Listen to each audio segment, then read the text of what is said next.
আসসালামু আলাইকুম। আজকে আবার একটা দুপুরে রান্নার ভিডিও নিয়ে চলে আসছি। আজকে রান্না করব কক মুরগি দিয়ে।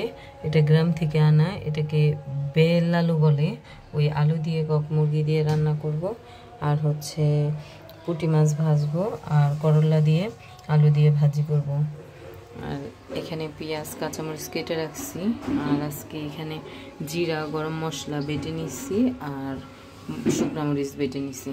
প্রথমে মুরগির মাংসটা বসাই দেব। এর জন্য কড়াইতে তেল দিয়ে দিলাম।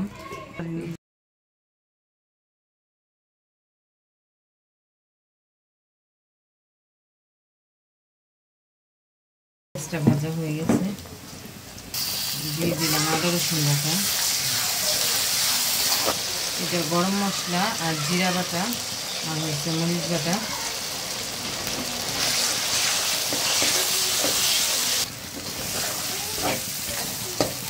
এখানে পানি দিয়ে বাদবাকি মশলা দিয়ে দিব।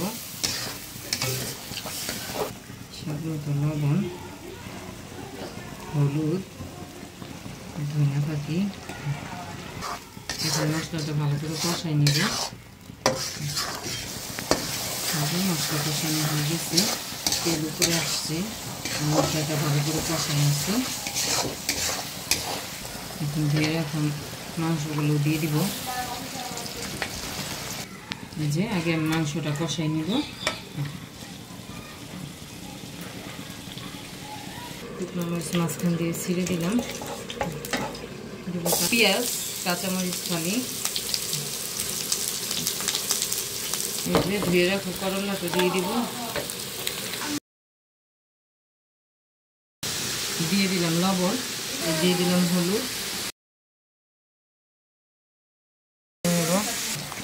যে মাংসটা কষানো হয়ে গেছে, এখন কেটে ধুয়ে রাখা আলুটা দিয়ে আবার মাংসটা একটু কষাই নিব। মাংস দিয়ে আলু দিয়ে আর মাংসটা আবার একটু ভালো করে কষাই নিব।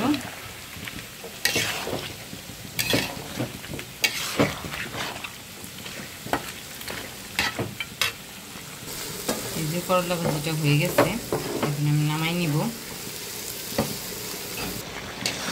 যে আমি আলু দিয়ে মাংসটা আবারও ভালো করে কষাই নিছি। এখন আমি গরম পানির ঝোল দিয়ে দিব।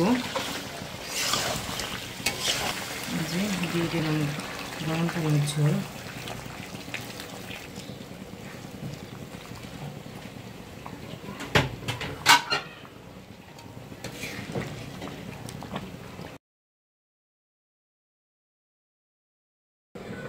মাছগুলো ভেজে নিব।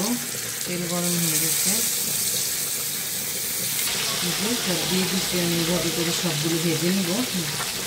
এই যে মাছ এক পিঠ হয়ে গেছে, উল্টাই দিচ্ছি। এখন ওই পিঠটা হবে। যে মাছ ভাজা হয়ে গেছে, এখন সব মাছ উঠাই নিব। যে মাছ ভাজা হয়ে গেছে, সব উঠাই নিচ্ছি।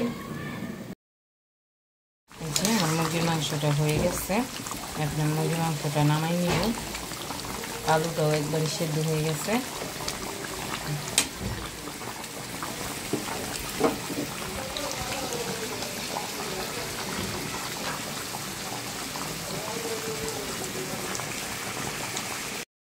এই যে আজকে আমি যা যা রান্না করছি সব টেবিলে নিয়ে নিচ্ছি। আজকে রান্না করছি কক মুরগি দিয়ে, বেলালু বলে এটাকে, বেলালু দিয়ে এখানে ঝোল করছি। আর হচ্ছে পুঁটি মাছ ভাজা, করলা ভাজি, সাদা ভাত। আজকের ভিডিওটা এ পর্যন্তই। সবাই ভালো থাকবেন, সুস্থ থাকবেন।